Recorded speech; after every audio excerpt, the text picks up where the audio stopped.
On ne peut pas continuer comme ça. Ça fait plusieurs années que nous attendons l'autorisation du rectorat pour construire ces lycées. L'ancien recteur Niquet s'arc-bouté sur un non absolu. On n'a pas avancé d'un pas pendant 5 ans. Et l'actuel, M. Philippe, que je rencontre demain matin à 8h30, on va voir. Mais je ne suis pas d'un optimisme fou. Monsieur le député maire, moi je me souviens, il y a quelques années de ça maintenant, puisque ça fait un certain temps, Georges Frêche était venu initier ce projet ici, sur le terrain, je m'en rappelle. Il avait été d'ailleurs assez vindicatif sur le gouvernement de l'époque, sur la possibilité ou non de l'académie de mettre ou pas des professeurs dans ce futur lycée. Aujourd'hui, ce futur lycée, il prend figure, puisque vous êtes venu aujourd'hui poser la première pierre, pour le maire de la ville, de la commune d'Argelès. Enfin, je dirais, enfin un lycée pour ce secteur qui en avait tellement besoin. Ah, écoutez, je suis un maire heureux, ému. Je l'ai dit tout à l'heure dans mon discours, heureux parce que c'est un combat qui a été lancé par Jean Carrère il y a quelques décennies, que j'ai continué, ému parce que j'ai eu le pensée pour Georges Frêche, et c'est vrai que Georges Frêche me disait toujours, mais tu l'auras, ton lycée, tu l'auras, et c'est vrai, nous l'aurons ensemble, avec Georges Frêche, avec les enseignants qui sont battus pour ça, avec les associations de parents d'élèves qui sont battus, avec tous les élus qui sont battus pour ça, avec Christian Bourquin qui a pris la succession de Georges Frêche. Nous aurons ce lycée. J'aurais aimé l'appeler Georges Frêche, mais il existait déjà, on l'appelle autrement, mais je crois que le symbole de laïcité que représente le nom de ce lycée est une bonne chose. Donc, heureux et ému.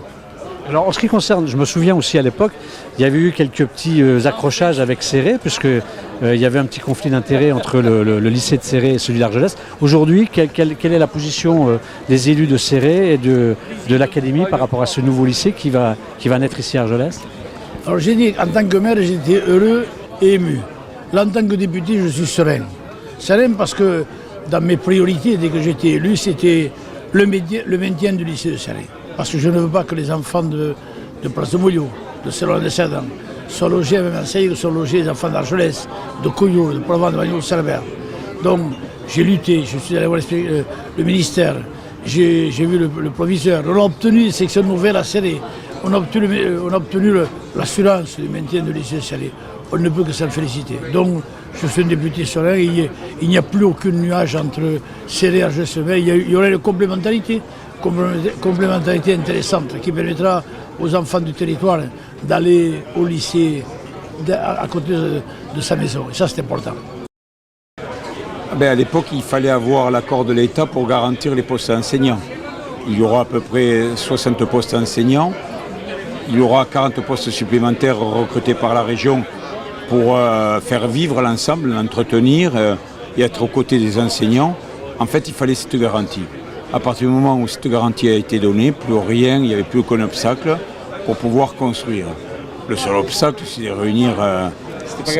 de réunir toutes ces sommes, parce que 68 millions d'euros, bref, nous voulons la plus grande des qualités, nous voulons l'excellence pour nos jeunes, puisqu'il s'agira de restaurants d'application, d'hôtels d'application qui seront installés ici pour que les jeunes se forment à partir des citoyens qui viendront faire un peu les cobayes, comme un vrai restaurant, mais en fait il est d'application, et finalement bien former nos jeunes. Vous savez, c'est bon pour notre économie touristique tout cela, c'est bon pour le développement des emplois dans notre département. Qui va investir, enfin investir non, mais qui va payer pour le fonctionnement de ce lycée aujourd'hui? C'est le conseil régional. Je vous l'ai dit tout à l'heure, il y aura à peu près 60 postes enseignants, 40 postes d'agents de la région pour l'entretenir, le faire vivre, pour réparer l'équipement en tant que tel, parce qu'il est soumis à rude épreuve, il sera soumis à rude épreuve avec les 1700 élèves. C'est la région qui s'en charge.